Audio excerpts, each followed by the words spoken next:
We'll move on to the mailbag because Denise has got in touch with us on email. So thank you very much, Denise. Lovely to hear from you. She's titled this Men Behaving Badly and has I said love this. that from Zverev to Tiafoe to Tsitsipas, ATP players are behaving badly, and it feels like the same poor umpire decisions from earlier in the season have made players feel that they have the authority to do and say whatever they please on the court, no matter how abusive they are. Does the ATP need to crack down on these types of outbursts? Because in some of these instances, the umpires did not make bad decisions at all, but have still faced abusive language and outbursts from some of the most celebrated players in the game. You never saw this sort of thing from Rafa Mm. or Roger, and they are some of the greatest that ever played. So where does the entitlement come from with the Oof. likes of Zverev, Tiafoe, and Tsitsipas? What a great question. Denise, So yes. much to unpick there.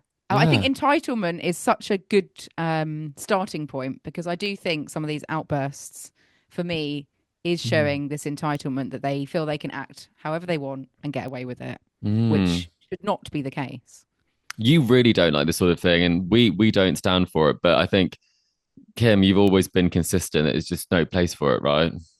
Yeah, I mean, normally it's like when we're talking about Nick Kyrgios, but obviously he hasn't been on playing for a You can't while, blame and him so this time. I feel like other players are just filling his role at the moment. I mean, I'm kind of using the analogy of if I was unhappy about something at work in my day job, I wouldn't just swear at my manager or rant and rave or behave like this in a meeting and like throw a chair around or like throw my pen at someone. Like that would be instant dismissal. It And would yet, be. why are these people in their place of work, the tennis court, why should they be allowed to do what they're doing and behave in Mm. this way? Mm. Because in every other aspect of life, if someone was to do that in the workplace, they would not be able to get away with it or have this sort Yeah. of entitlement. Mm. So It's I such a think, good point, isn't it? Because yeah, when they have so much money, I mean, what is a £60,000 fine that Francis Yeah. Tiafoe might face? It might be his prize money for that tournament potentially. Not a great dent for him, but I think that one was the one that particularly shocked me.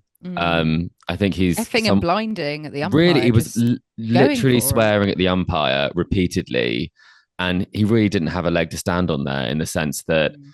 it was about the fact it was the only thing you can say for what is an undefensible, well, indefensible, was that it was about a toss of a ball for anyone who didn't see it. And he looked at the shot clock and they're trialing a new shot clock, which means that it starts automatically. So the umpires don't even start it. So yelling abuse at the umpire, they're not even the one pressing go. So that made no sense. But maybe there was some confusion about the lack of time that he had. But he saw the shot clock, sort of threw the ball up in the air without any intention of hitting it. It was almost like to see if he could get away with it. And then he didn't. And then the abuse came when he shook hands at the net. And it was really shocking to hear someone who is normally such a jovial character be that abusive. And that is what it is, unfortunately. There's no other word that you can use for it. And there should be really big repercussions or even a suspension for yelling at someone like that. I mean, Kim, you mentioned you'd get fired for it. This is like a slap on the wrist, and then your fans will still defend you online, which I think is also not great. But that was a bad look. I was shocked by that one. I think Zverev and Tsitsipas is not that surprising to me in terms of the nature of those things. But I mean, Zverev really said that it was a bounce again, Joel. I mean, what did you make of the Zverev incident? Yeah, not great. And as you said, not sadly not surprising. I feel like these aren't one-offs. They're really kind of, I think, becoming endemic of the ATP tour. And it's sad because I think, you look at some of these players and they are, whether they like it or not, they're role models, I think, to Mm. to fans, in the crowd, on TV. They're seen all around the world. And you know, I get that some people like this sort of thing and see this as sort of entertainment, and it's content that drives views, etc. But I think it comes from a very negative place. And again, I don't think it's right. And for me, the way I think it's being addressed is not right either. As you Mm. say, I think like prize money fines isn't right. I'd actually maybe go to ranking points or things that are actually going to hurt these players. Because if you really want to kind of, as I say, make a behavior change, I think you've got to be quite like hard about it, and Yeah. force the issue. And I don't think money is the way to do that. And perhaps either, as I say, banning from tournaments or, as I say, reducing ranking points, I think should be, they should be options on the table. Well, I guess that's also where the entitlement comes from in terms of what Denise is asking from. It does come with, unfortunately, with money, and it comes with affluence in this space, because you can afford to behave this badly because you can pay the consequences in a way that you can't afford to lose a job for some people. And I think that is where some of it comes from. I also do think that potentially some of the outbursts, for players like Zverev saying he didn't even want to basically be in Shanghai. He's had a long season. He's been working all year, and that you can't, he's come all this way and you're going to take this from him, and he didn't even deserve the point anyway. So that is entitlement on another scale. It does beg the question, are the men just worse behaved? And we don't see these same sort of incidents on the women's side. And is it an ATP problem is the question I was also going to say.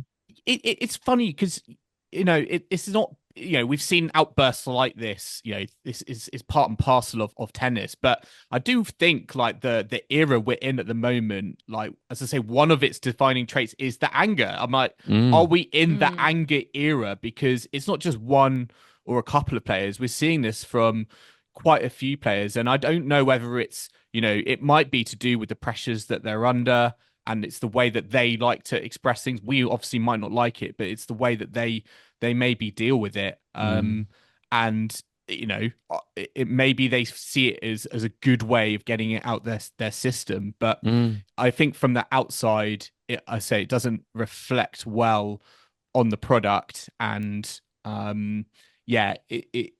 we should be looking at kind of gamesmanship and showmanship as opposed to, as I say, bad behavior on a tennis court. Or, the other thing that's bad about it is that these players will then be on the posters for the next events they play, and they've just behaved probably in some of the worst way you've seen a sports player behave in years, in some instances, in terms of swearing at somebody in that manner. So I think that it is a big shame. And I think that Denise is right to point out the fact that Rafa and Roger and these sorts of players, they never did it. They never relied on it. I think that is a definite generational difference. Obviously, outbursts do happen at different times, but it does feel like it's definitely more now. I guess my final question on it, though, is does every role model need a villain? In wrestling, for example, every face, which is like a crowd pleaser, needs a heel, which is essentially the enemy or the villain. And we've got our faces, I'd say, in terms of Carlos Alcaraz, certainly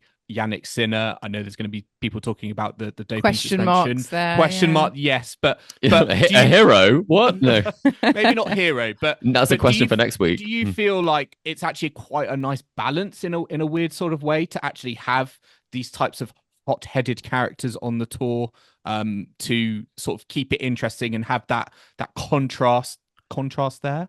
I don't. I think that's to pieces. I think that's searching for a justification. Imagine if you had a school class of kids and they were like nice, quiet, well-behaved kids at the front, and then you had people just effing and blinding at the back. Like, that's not going to help anyone because it's a disruptive environment. It's affecting those that are behaving, and I don't think that's. Yes, there's yin and yang, but not when one of the yin or the yang is. I tried to justify it, listeners. I tried, but it doesn't. No, I appreciate. It's not all Netflix, efforts. though, is it? It's not like Netflix where Zverev tried to paint out Medvedev as the baddie. Remember? So, do you think the coaches are just not they just don't focus on it because they just think it's part of the game? Well, who pays them? The player. Yeah. So you're going to tell them what they want to hear. Oh, that umpire decision was awful. But one thing I will say, kind of again to finish this one on, is I do feel like they never really feel like they get the closure from the umpires. So, if the umpire does make a bad decision, do they get an apology from the umpire? Sorry. All that, you know what I mean? But I guess you've lost the earnings, you've lost the ranking points if it does make a big impact. But again, it's all about your mental fortitude and resilience in those moments that allows you to keep perspective. Because you look at people like Kalinskaya, there was a VAR of a ball that did clearly bounce and she didn't get the point, and she kept her cool, and obviously she lost that match, but she behaved perfectly fine in that to ask the question. So even when someone knows they're right, there's a video to know they're right, the women still behave better than the men. So they've got to change their ways. Though, there can be, a formal complaints procedure. You can take it off court, after the match, put in a formal complaint. Request the umpire doesn't umpire you again. Yeah. Yeah, do it in a professional, proper way, with due process, Yeah, imagine what they're like when they're not on camera, these people. It's Yeah, shocking. I know. I mean, I just think the fines aren't enough. It needs to be suspension, ranking point, loss. You know, it needs to really hit them where it hurts. You know, I don't want to see this behavior.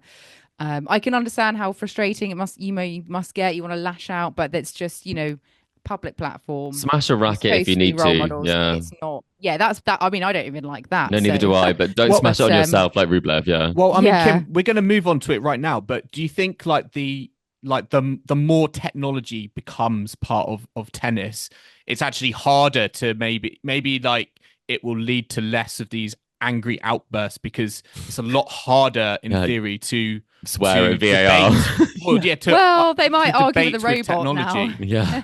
Yeah. They'll have some like robot ref in years to come sorting them out.